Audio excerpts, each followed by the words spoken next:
Greetings, everyone. I know we've had an excellent series of words by the Honorary Governor of Kerala. And this, I believe, is the portion where we hear from others.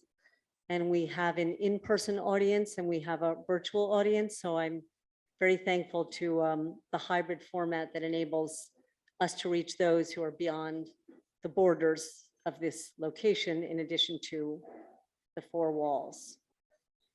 So to Sri Vishnu Mohan Foundation leadership and partners and trustees, Honorable Swami Sri Hari Prasad, Mr. Musa Raza, former government officials, Mr. Sachidananda Mishra, Mr. Sanjeev Baswan, event sponsors, esteemed dignitaries, again, in person and virtual audience guests.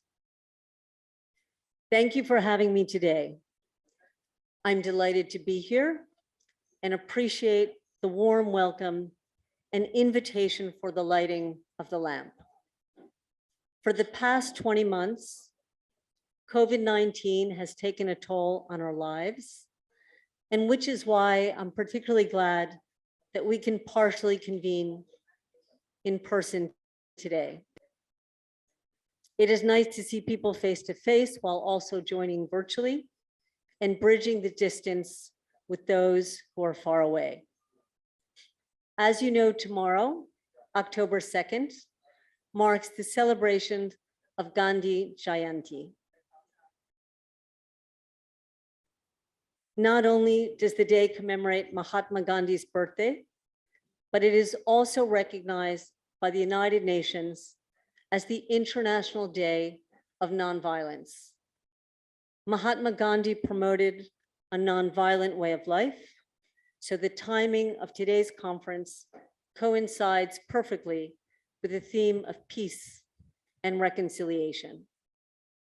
The United States and India, the world's oldest and largest democracies, are committed to defending and advancing human rights.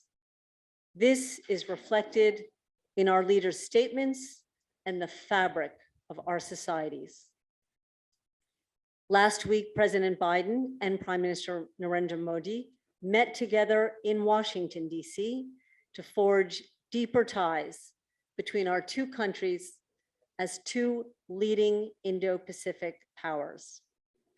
Both leaders reiterated our country's commitment to the values of freedom, pluralism, openness, and respect for human rights. The United States and India's close ties benefit our bilateral relationship and the global community. We are committed to working together on the world stage, protecting the planet, powering the future, generating jobs, exploring space, reinvigorating people-to-people ties, and advancing society and security in the Indo-Pacific and beyond. Among US priorities, top priorities here in India, is to reinforce our shared values of promoting and defending religious freedom throughout the Indo-Pacific and the world. India is an ideal partner in advancing religious freedom goals. Freedom of religion is a human right.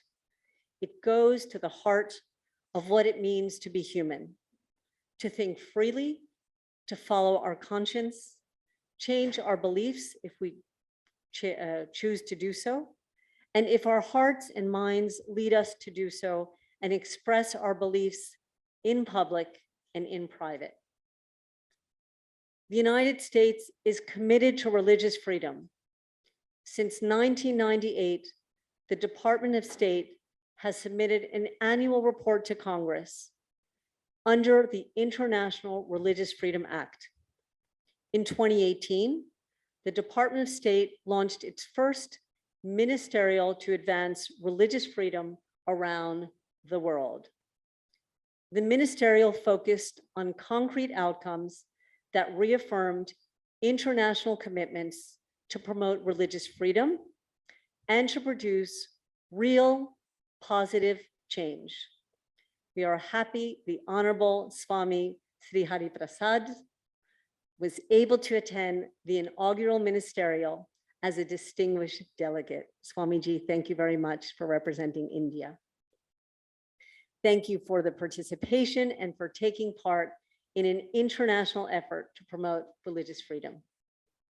In July 2021, the Department of State hosted its first International Religious Freedom Summit. In his remarks, Secretary of State Antony Blinken emphasized that freedom of religion or belief is a human right, and that, like every human right, it is universal. Our country was founded in part on the conviction that everyone should be free to believe what they choose. It is enshrined in the First Amendment of the US Constitution. Our commitment to defending and advancing human rights remains. Religious freedom is a vital component of our diplomacy and for the future of a free and open Indo-Pacific. In this vein, we appreciate the work of Sri Vishnu Mohan Foundation in bringing together religious leaders, diplomats, government officials, academics, educationists, bureaucrats, and NGOs to promote religious harmony and peaceful coexistence. I'm glad to see this important initiative underway in South India. Your efforts in promoting interfaith dialogue helps to build harmonious societies. As President Biden has said, the work of protecting religious freedom for people of all faiths and none is never finished. So thank you, and I look forward to hearing the perspectives of others. Thank you very much.